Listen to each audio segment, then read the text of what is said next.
Hey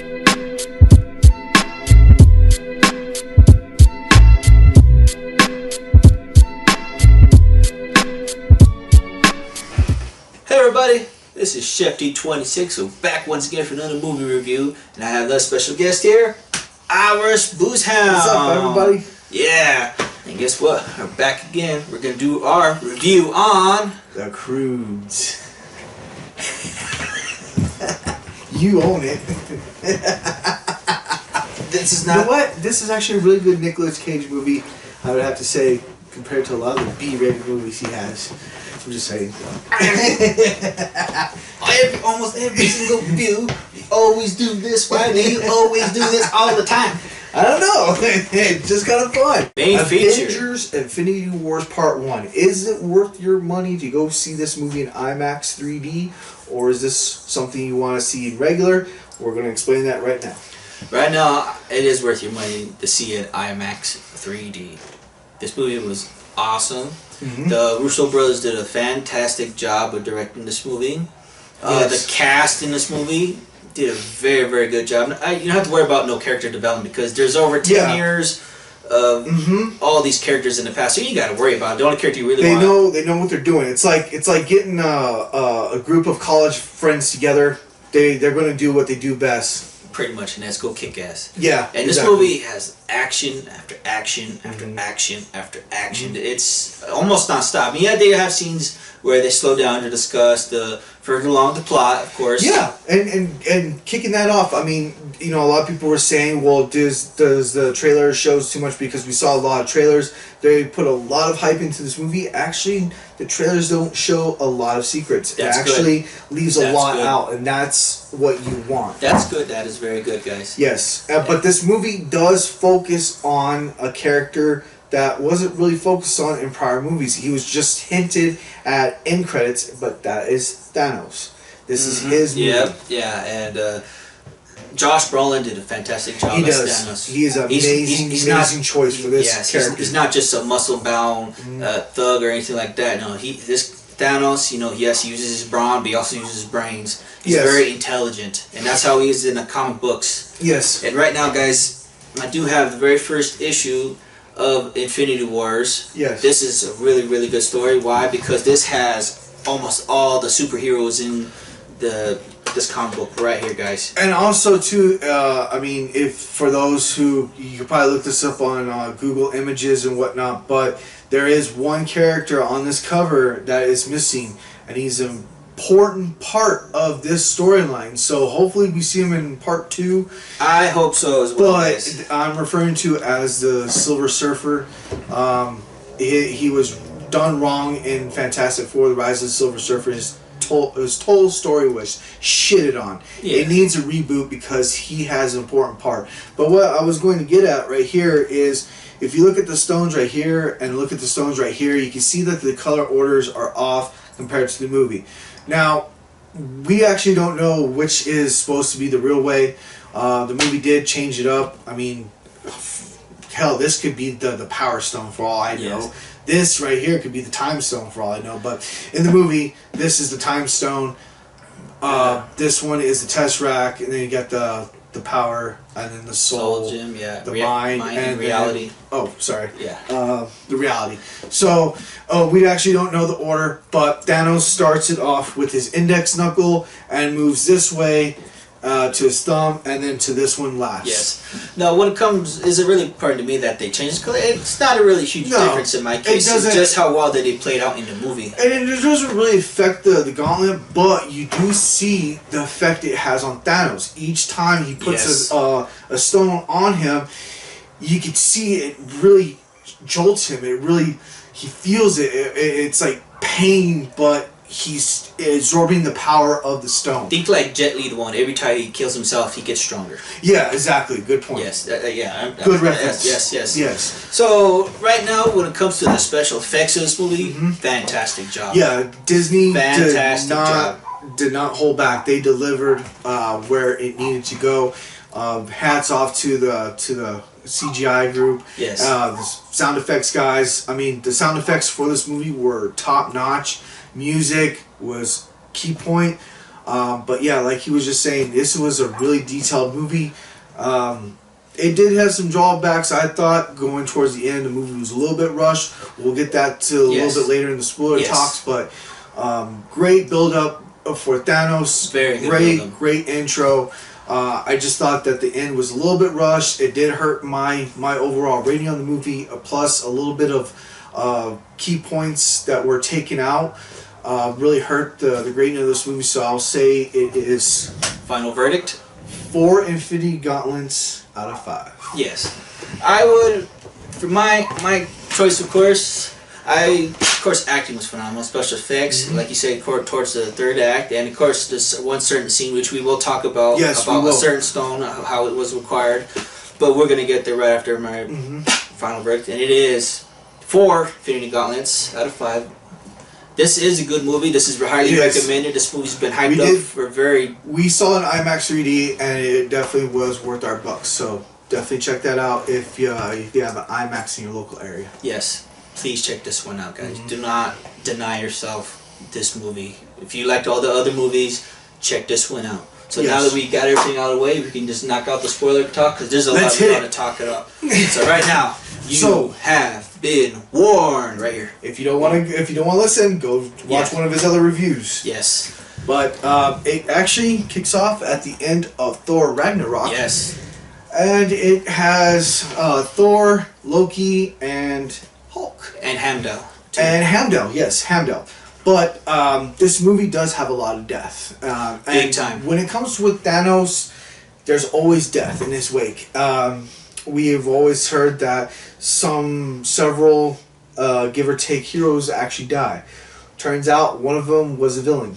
The movie kind of starts off with this Thanos' ship attacking the survivors of Asgard, and a distress signal is sent out. Thanos and his what are they called? They're called the Black Order. What each individual names are, I can't really tell you, but the group is called the Black Order. So Thanos demands that Loki hand over the Tesseract, and Loki puts up an argument, and Thanos starts torturing Thor to get it out of him, and he reveals the Tesseract to Thor, and that's actually what he was originally sent to Earth for in the first Avengers, was to basically get the Tesseract for Thor. Yes. Which Captain America discovered with Red Skull, who... We're going to talk about that here real soon. So, going back to this scene, Loki hands over the Tesseract. Loki pledges, I'm sorry, I'll be faithful. You have my utmost allegiance, yada yada yada. Pulls out a dagger, tries to sneak one into Thanos' neck, and Thanos catches on and turns around and kills Loki. Yeah, he strangles him to death. That was the first death in this movie. Yeah, and it was hard to watch. It really was. He really strangled him. But Hulk came in. Got pissed. Hulk came in, started beating up Thanos. Hulk was doing good. He was throwing in some good shots, but then all of a sudden you see Thanos overpowering him.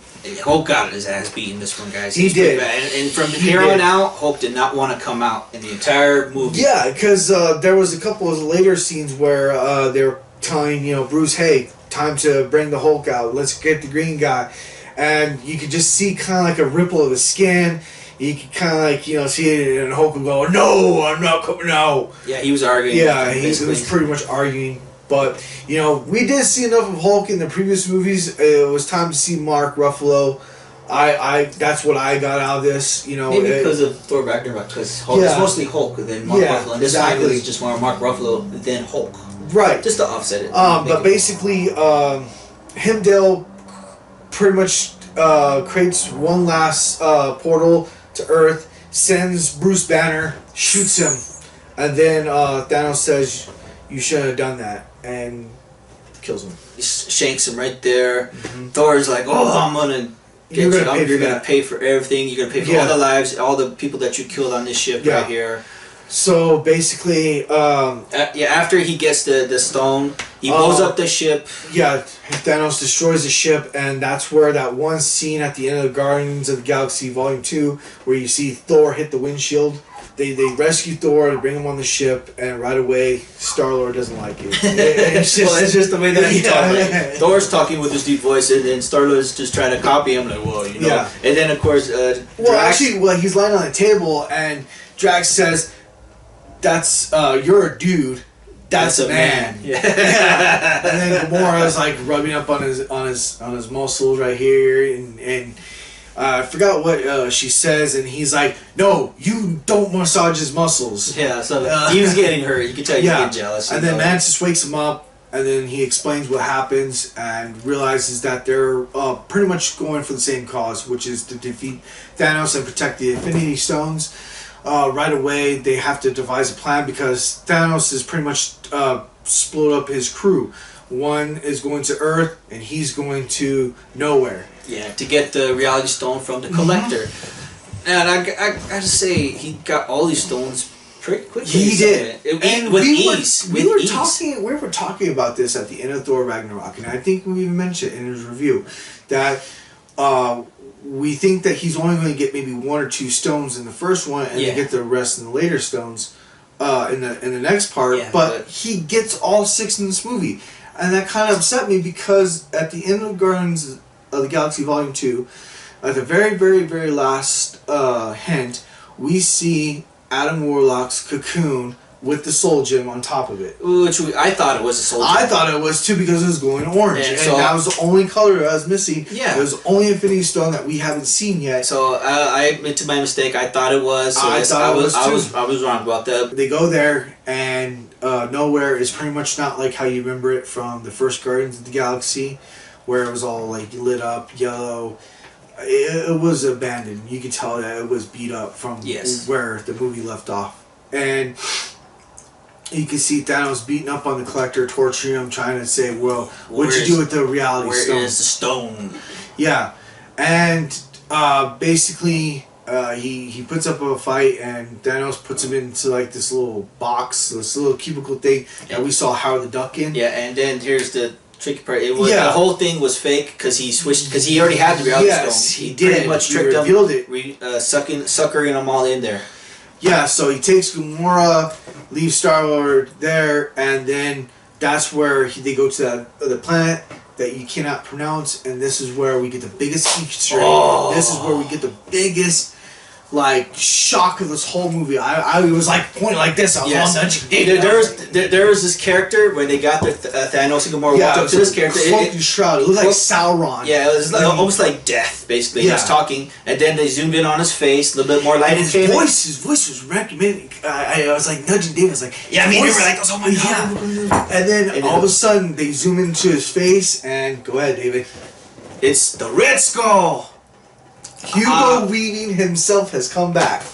I was blown away. I mean, they showed. Yes. Well, that's tattoo right here. I was there. I'm sorry. Yes. And it looked just like that, but with a red face. Yes. So I mean, he wasn't there throughout the whole movie, but he just had to make a quick appearance so that they show what happened to him. Because he said a long time ago that he was looking for the stones, but this is his punishment. What happened to him. he went into the Tesseract and he tells Thanos that I was after the same thing as you. I was on the same quest as you.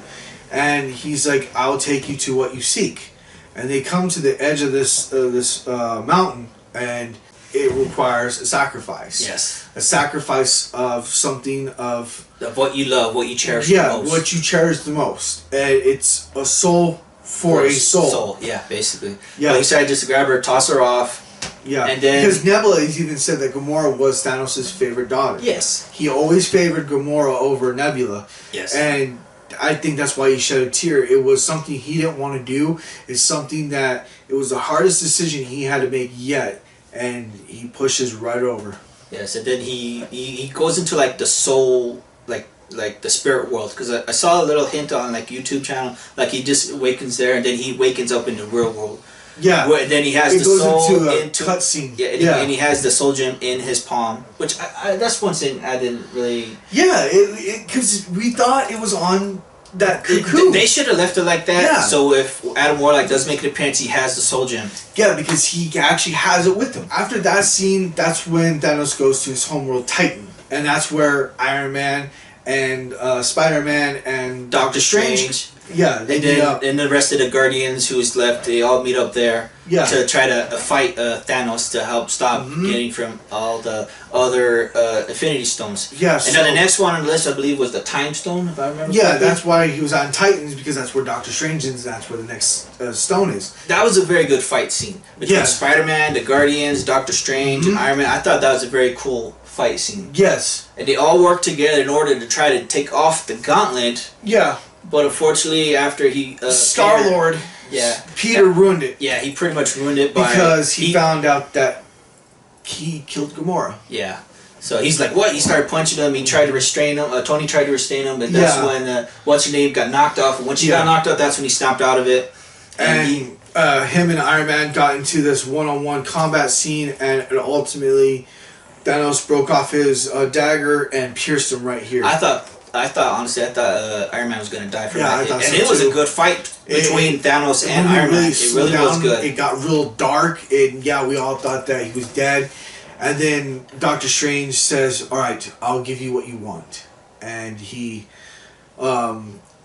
pretty much opens up the time stone, and Thanos says, "No tricks, no tricks." Hands him the stone, and he disappears. Before that, they show Doctor Strange sitting there like go crazy. He said he saw over 14 million different ways how this is going to end. And there's only one way that they win. And basically that's what Doctor Strange says, because Tony's like, why did you do that? You didn't have to do that. He says, it's better to lose the battle to win the war. Yeah. Because that was the only way to let him win, is just them get the stones. So... that's where we go to Wakanda, that one scene that you see in the trailer. It was the final stone. Yeah. So basically, at Wakanda, Vision's lying on a table. They're trying to separate the mind from him, so Scarlet Witch can destroy it, so Thanos can't get his hands on it. Yeah, so they can save Vision instead of just blowing him up. That's where Black Panther and Steve Rogers come in and said, okay, we're going to go fight them. We need to know how long you need. And get this man a shield. Yeah, Bucky gets a new arm made of vibranium. Vibranium. So he gets a new gun and he goes and joins the fight. Basically, the battle ensues. And it was good, but it started off good. It really did. It was. And then Thor shows up with Rocket, who he's been calling Rabbit the whole movie, which is actually pretty funny. I like that combination between Thor and Rocket. I gotta rewind a little bit. We're actually forgetting something really awesome in this movie. What's that? We have another Easter egg. We get another guest star. Peter Dinklage. Thank you. He comes back for another character in the Marvel Cinematic Universe. He played Boulevard Trask from X-Men Days of Future Past. And he's also Tyrion from Game of Thrones, guys. Yes. He's known for making very legendary weapons that were pretty much myth. And even Rocket said that, isn't that a place of myth? But Thor's like, no, this is where we want to go if you want. Because Thor wanted to go there to get a weapon to help fight Thanos, to help kill him. Correct. And he learns that when he gets there, that the whole place is just completely dark. It's frozen. It's just shut down. It's like a abyss, and it's been like this for hundreds of years. Yeah. And he comes across them, and he asks him what happened. He says, "You were supposed to protect me. You were supposed to protect my people." And he was like, "Well, I've been betrayed. My whole homeworld has been destroyed." And he learns that he forged the Infinity Gauntlet there because he sees the molding of it. Yeah. So, Thor sees the molding on the table and he says, why would you create that? Why would you help this monster? And he says, well, he forced us. He told me if I didn't make this, he was going to kill my people. Pretty much. So he forges the gauntlet. Thanos betrays him anyway, kills all his people, and punishes him so he can't make nothing else. He puts these metal castings on both of his hands, so he's in fists like this the whole entire time. And Thor's like, well, I'm going to help you. And poor guy, he can't even wipe his ass, you know what I'm saying? It sucks. But he shows him a special molding that he can teleport the rainbow way, and he calls it Stormblade. Raccoon thinks it's a stupid name, but anyway, creates this molding. They get the forge going. Thor nearly sacrificed himself in the process. Yeah. This is where Groot only has a real major scene. The whole movie he was quiet. He's playing the video game called The Defender, but he pretty much makes a handle for this. Yeah, because everybody's like, okay, now that the axe it's hot, red hot, and they need to put together with the handle. Yeah. But they don't have it. We need a handle, and Groot's like, so he decides to grab it. He's like in pain because of it. And it's a cool handle, actually. You know, it's not too bad. It really was. And then that's where Thor makes his way back, and the fight ensues, and they're like, oh my god, Thor's here. You just see him light the place up. Thanos appears. And everybody's trying to stop him, but Thanos with the gauntlet, he's got 5 of the stones. He just easily knocks them aside easily. Yeah, this is where the movie goes into slow motion. This movie was so rushed because Captain America didn't even put up a fight. Black Panther didn't put up a fight. War Machine didn't put up a fight. Thor didn't put up a fight. And it was just like, I mean, prior to the movie, we see all these fight scenes with Thanos, and it was good action. It was good sequences, and then we get to this, and it was just kind of like a slap to the face. Yeah, it was like a slow motion with music playing in the background, and everybody just gets tossed aside. Yeah, and then this is the part right here. So in order for him not to get the final Infinity Stone, Scarlet Witch kills Vision, but he says like, you know, you have to do this. She's like, no, I don't want to do this. I don't want to do this. So yeah, skip all that. She kills him, but Thanos destroys. You just see the boom, the explosion. Yes, and then Thanos pulls out the Time Stone ring. Because he already got the Time Stone, he turns back time with the gauntlet. Yep. Just before she destroys it, rips it right out of his skull. He just goes straight gray, falls like a stone to the ground, puts it on the glove. Thor comes in and just whacks him right in the chest. Really and that's big. when like the movie gets quiet, just real quiet. So and Thanos, you should have aimed for the head. And that's when he snaps his fingers. Yeah, that I can't snap my fingers like. And very much just took out half of all life beings in the universe. Yes. With a snap of his fingers. So in the beginning, you know, we see Hamdale and Loki die, and then Gamora, the Winter Soldier, Bucky die. Yep. The Falcon dies. Yep. The Black Panther dies. Yep. Drax dies. Yep. Peter Quill. Yep. Groot. Mantis, she dies as well. Peter Parker was crying, telling Tony, I don't want to die. I don't want to die. He died. Doctor Strange died. Yeah, Tony Stark was the only one on Titan that didn't die. Yes. Captain America didn't die. Yeah, Captain America didn't die. Scarlet Witch. War Machine didn't die. He didn't die. No, he didn't die. Banner's still alive. Tony and Nebula. Very few heroes did survive this. You also see like other like little characters in the battlefield start disappearing. They start dying. Basically, how the movie ends, you just see all these people just disappearing. Yeah. And the movie just gets ominous and it just goes black, and then that's it. Yeah, and it just shows Thanos coming up, watching the sunrise or sunset, sit down, and that's how it ends. I think you see another tear. But he said it earlier in the movie. They asked, "What would you do once you got what you want?" They said, "I just want to sit down at my farm, watch the sunset," and that's what he did. That's what he did. And it was exactly what he said. After he snapped his fingers, the gauntlet was destroyed. I don't know if the stones were destroyed. You can see his arm was just completely charred. The gauntlet was all like deformed. You can still see the stones glowing. Yeah. Red hot, from it, but his whole arm, even up to his neck right here, was just battle scarred and damaged from the battle. But yeah, he's just sat there, kind of like how Black Panther, where he carries his cousin, and he says, "You ever seen the sunrise in Wakanda or the sunset? It's something you never see," and that's exactly where Thanos went to watch the sunset. Yeah, and that's how the movie ended. Yeah, and then.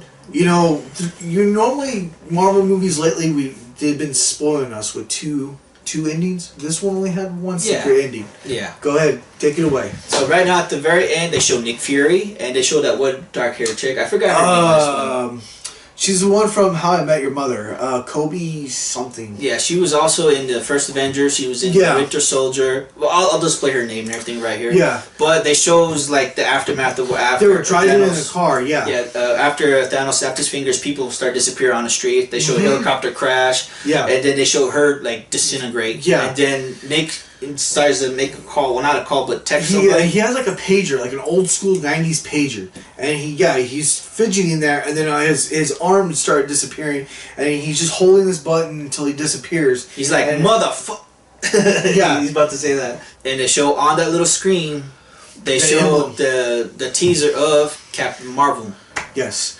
So it's going to be interesting to see how they do Ant-Man and Wasp coming out this summer. I wonder how they're going to do that, because it's going to take place before the events of Infinity War, or a little bit after. Because if it happens, like during after, they're going to show them like certain people disappear in the end credits scene or something like that. And it also kind of makes you wonder what's going to happen in Deadpool 2. Yes.